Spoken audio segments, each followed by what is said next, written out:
During the Civil War, at a Southern girls' boarding school, young women take in an injured enemy soldier. As they provide refuge and tend to his wounds, the house is taken over with sexual tension and dangerous rivalries, and taboos are broken in an unexpected turn of events. It's 1864, deep in Civil War-era Virginia. A young girl named Amy strolls through the woods, innocently collecting mushrooms, when she stumbles across a wounded Union soldier with a badly injured leg.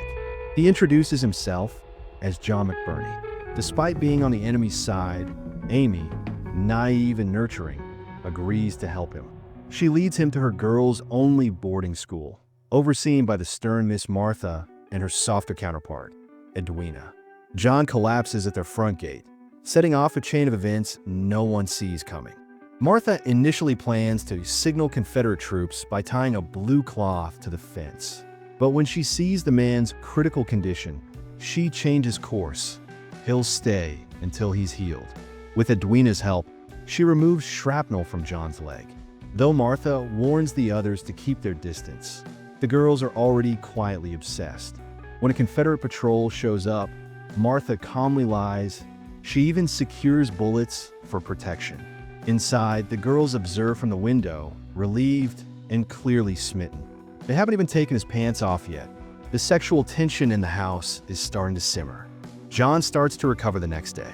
Amy, who feels protective, checks on him like a proude. In the kitchen, the girls dress up in fancy gowns just to serve breakfast. Martha keeps her guard up, warning John he's not a guest, just a patient. Alicia, the flirt, tries to help him but is quickly shut down by Martha. The subtle rivalry begins to spark. Edwina brings John some soap. He opens up, saying he deserted the battlefield because he didn't want to die. She confesses her dreams of escape and feeling trapped. He tells her she's beautiful, classic McBurney charm, and asks what she wants most. Her reply, to leave this place. During evening prayer, Alicia requests to use the bathroom, but instead sneaks into John's room and kisses him. He's stunned, but she slips back into the prayer circle without a word. John is slowly becoming the center of a dangerous emotional storm. Later, Martha tells the girls they'll pray with John that night. But before they begin a knock at the door interrupts more soldiers. Martha handles it calmly again, feeding them and sending them off. Once they're gone, the group votes. Should John stay? The majority say yes. Martha has no choice but to agree. That night, Martha shares a quiet drink with John by the fire. He compliments her strength and care for the girls. Her walls begin to crack. Outside, John helps tidy up the garden. Amy brings him water, and he tells her she's his best friend, words that make her light up.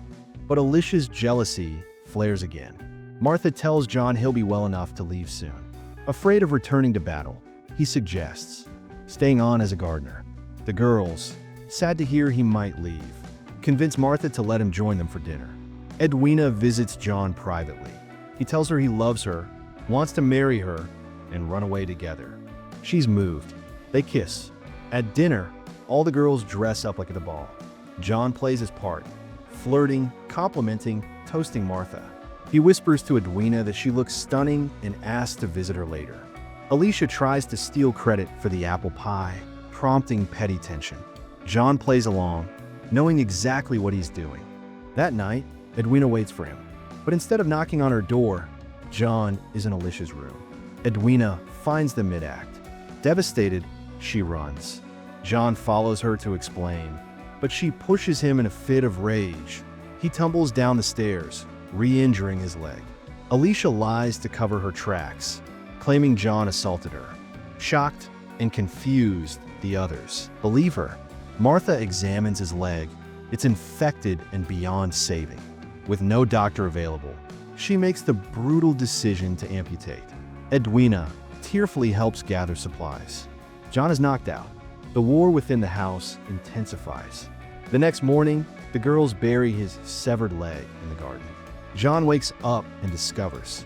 Furious and feeling betrayed, he lashes out, especially at Martha and Edwina, accusing them of mutilating him out of jealousy. Martha locks him in his room to prevent further chaos. Alicia visits him, trying to apologize.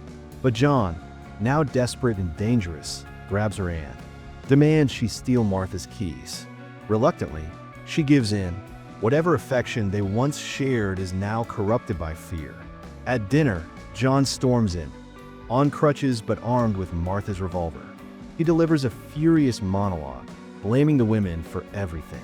When Amy nervously complains that his shouting is scaring her pet tortoise, John, now fully unhinged, stomps it to death in front of her. The house descends into fear. The girls meet privately. They agree he must be dealt with. Knowing his fondness for mushrooms, Amy picks poisonous ones. At dinner, John eats them with delight, even offering some to Edwina. She declines, reminded that she hates mushrooms. John praises the meal, then begins choking. The girls calmly keep chatting while he writhes on the floor. He dies. Edwina, the only one still emotionally invested, is left shaken.